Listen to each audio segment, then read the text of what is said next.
Shua Tov, everyone. Welcome to Tzilas Tell Stories for Saturday night. The title of this week's video is The Singapore Surprise. It is translated and adapted from Italian and Hebrew by Rabbi Yonah Metzger, the former chief Ashkenazic rabbi of Israel. Two brothers from the wealthy American Wolfson family were involved in an important business deal in Singapore involving many tens of millions of dollars. After much negotiation, the deal was to be signed with one of the most famous tycoons of Singapore, a man treated by most as a king, a powerful person due to his wealth and also his character. Even though he was only a businessman, many people were afraid of him. The week the deal was to be signed, the brothers arrived several days early in order to finalize the details with their lawyers, a team of lawyers that worked on the contract. Towards the end of the week, when all was ready, the signing was to take place in the office of this tycoon. When the brothers arrived at the building, their arbitrator was waiting for them by the elevator. He turned to them and said, "Excuse me for bringing this up, but here it is not a good idea to come to this meeting wearing a kippah, a yarmulke, a skull cap. It might even offend certain people. Even though I understand that this is a religious thing, I suggest that you take it off." The brothers answered, "We will not take off our kippot. It is a religious practice. Under no circumstances will we take them off." "I didn't say to throw away the kippah. Just put it in your pocket until after the signing. Then put it on again and wear it as much as you like." "No way. We won't even consider it." They argued back and forth. The mediator finally said, "Isn't it a pity that a deal I worked on worth several tens of millions of dollars will fall through just because of a kippah?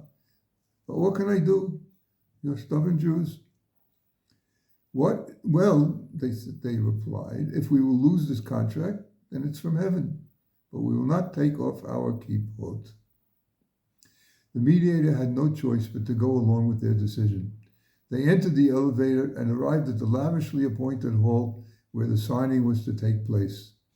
The furniture was richly upholstered, especially the chair at the head of the table reserved for the business magnate. When he entered the room, all present stood up. He signaled with his hand they should sit, and then he himself sat down at the head of the table. The Wolfson brothers sat at his left side. Turning in their direction, the magnate addressed them. "Please drink some water." And then he said, "And don't forget to say the Shahakol blessing." Bewildered, they looked at him. "What is this? To be reminded of saying a blessing before drinking in Singapore by a non-Jewish businessman? How's this possible?" After they said the blessing, the tycoon answered, "Amen." And from other interactions during the meeting, they wondered if this man could possibly be a Jew. He certainly didn't look it. He even asked them in the colloquial of the Jewish people, "Did you daven shachris today?" Meaning, did you pray the morning prayer, the shachrit morning prayer today? Or he asked them in Yiddish.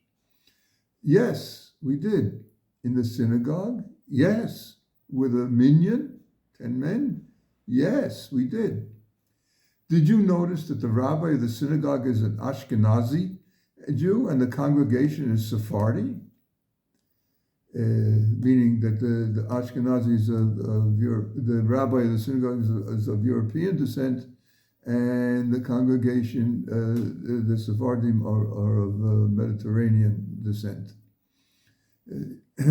This last remark showed such a knowledge of Jewish internal structure that one of the Wolfson men asked him, "Excuse me, sir, but from where do you have such detailed knowledge of Jewish life?" "I'll tell you," he answered. "I was born here in Singapore.